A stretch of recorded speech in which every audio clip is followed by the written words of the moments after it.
Our experiment is over the conditional discrimination of the zebrafish by Lindsay, Kevin, Katrina, and Megan. The subject of this experiment was an adult zebrafish. The subject was kept in one 28 by 13 by 28 centimeter tank throughout the experiment. Located on a shelf amongst other zebrafish was where the zebrafish was kept for other than cleaning and experimental sessions. The subject's diet consisted of tetrafin fish food, and it was fed once every 24 hours. For our experiment, the subject was deprived of food for approximately 48 hours before the start of the experiment. A laboratory room was used as the setting for the fish, and this laboratory room consisted of many other tanks, and therefore there was an abundance of background white noise. Light exposure consisted only of the overhead lighting, which was turned off and on throughout the day. Individuals present during the experimental sessions were 2 authors of the current study at one time. Materials used for this experiment was a 12-inch yellow pipe cleaner in the form of a 7.6 centimeter hoop, an iPhone 6 speaker and flashlight, a handheld stopwatch, a pencil, and Tubiflex worms fish food. The design of this experiment was an ABCDCDC design. 2 separate behaviors were measured across each phase over the course of 2 weeks, with the treatment conditions lasting 3 minutes each. The dependent variables in this experiment were entering the hoop and crossing the line. Entering the hoop was defined as the fish's entire body going through the central opening of a hoop with more than 1 second in between responses. Crossing the line was defined as the fish's entire body going past the leftmost line by 5 centimeters with its entire body, not including going through the hoop.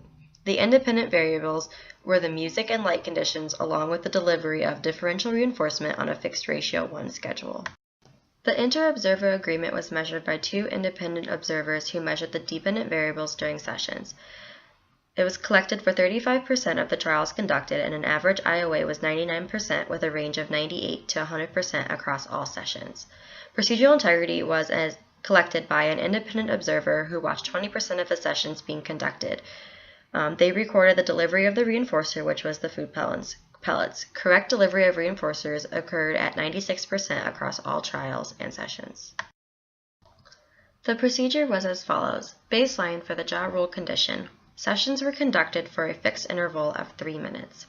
We began this session with the experimenter placing its fish tank onto a shelf, inserting the hoop into the tank, and waiting approximately 3 minutes before beginning a session. A continuous playlist of rap music was played during the first phase of baseline. No consequences were applied. The baseline for the light condition consisted of shining a flashlight straight down the right side of the tank. The light illuminated the right half of the tank. No consequences were delivered to the fish. The jaw rule music intervention condition is as followed. Rap music was played with speakers facing directly into the tank continuously. Experimenters used positional prompts of the hoop in the first 3 sessions. Addable reinforcement was immediately delivered after the fish swam through the hoop. Responses in which a positional prompt was needed were not added to the total number of responses reported.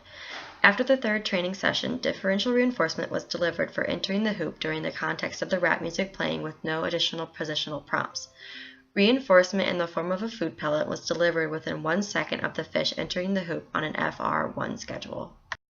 The light intervention condition consisted of the experimenter shining a flashlight straight down the right side of the tank as in the second baseline. An experimenter recorded the number of times the fish crossed into the leftmost 5 centimeters of the tank during each 3-minute session.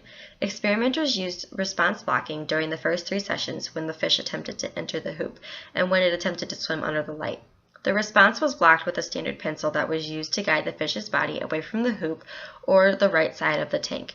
Reinforcement was provided to the fish on an FR1 schedule for its entire body crossing to the leftmost 5 centimeter side of the tank.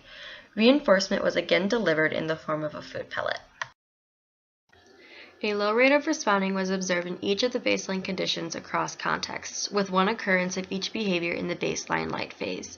Comparative to baseline, there was an immediate increase in responding during the first 2 treatment phases.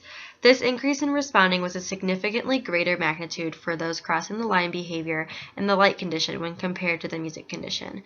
In the music conditions, the effects of the reinforcement were moderate in comparison to the context moving light. Across all three music condition phases, hoop entering behavior was moderate with an increasing trend. In comparison, within the light treatment phase, the behavior of crossing a line had a steep variable increase in trend within the first treatment phase. In the return to music condition, there was a steep decrease in crossing line behavior to 0 levels following the reinforcement of hoop behavior. Within the next condition, another steep increase in crossing line behavior was observed with 0 levels of responding for hoop entering behavior. These steep bidirectional changes in behavior suggest discrimination by the subject between the two contextual conditions. There was a significant difference in the rate of responding across the two behaviors. Across all conditions where target behaviors were reinforced, the mean of responding for line crossing behavior was 4.93 with a range of 0 to 21, and a mean of responding for hoop entering 1.9 with a range of 0 to 5. The current study showed that auditory and visual conditional discriminations could be made by a zebrafish in the presence of two different discriminative stimuli. The fish's behavior changed depending on the context in which it was exposed to.